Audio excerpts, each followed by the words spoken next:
The governor of the last remaining eastern province partly under Ukraine's control urged his more than 350,000 residents to flee as Russia escalated its offensive, and air alerts were issued across nearly the entire country. Governor Pavlo Kyrylenko said that getting people out of Donetsk province is necessary to save lives and enable the Ukrainian army better to defend towns from the Russian advance. The destiny of the whole country will be decided by the Donetsk region, Kyrylenko told reporters in Kramatorsk, the province's administrative center and home to the Ukrainian military's regional headquarters. Once there are less people, we will be able to concentrate more on our enemy and perform our main tasks, Kyrylenko said. The governor's call for residents to leave appeared to represent one of the biggest suggested evacuations of the war, although it's unclear whether people will be willing and safely able to flee. According to the UN Refugee Agency, more than 7.1 million Ukrainians are estimated to be displaced within Ukraine, and more than 4.8 million refugees left the country since Russia's invasion started February 24.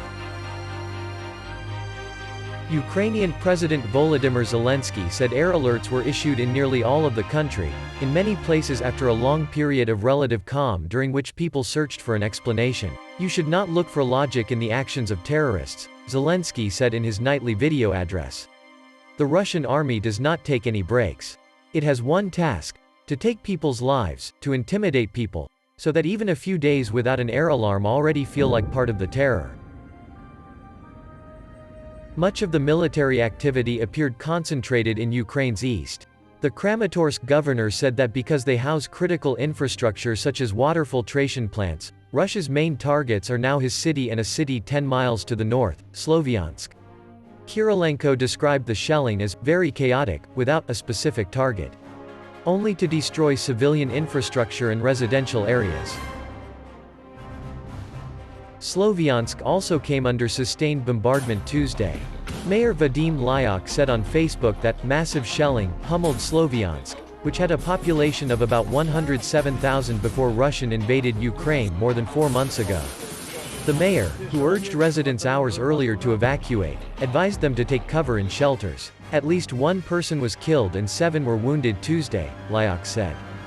He said the city's central market and several districts came under attack, adding that authorities were assessing the extent of the damage. The barrage targeting Sloviansk indicated Russian forces were advancing farther into Ukraine's Donbass region, a mostly Russian-speaking industrial area where the country's most experienced soldiers are concentrated.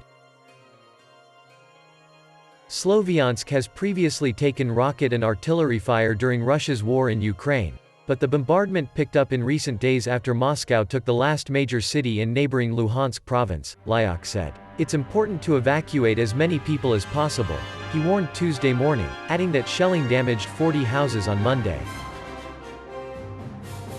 The Ukrainian military withdrew its troops Sunday from the city of Lysychansk to keep them from being surrounded.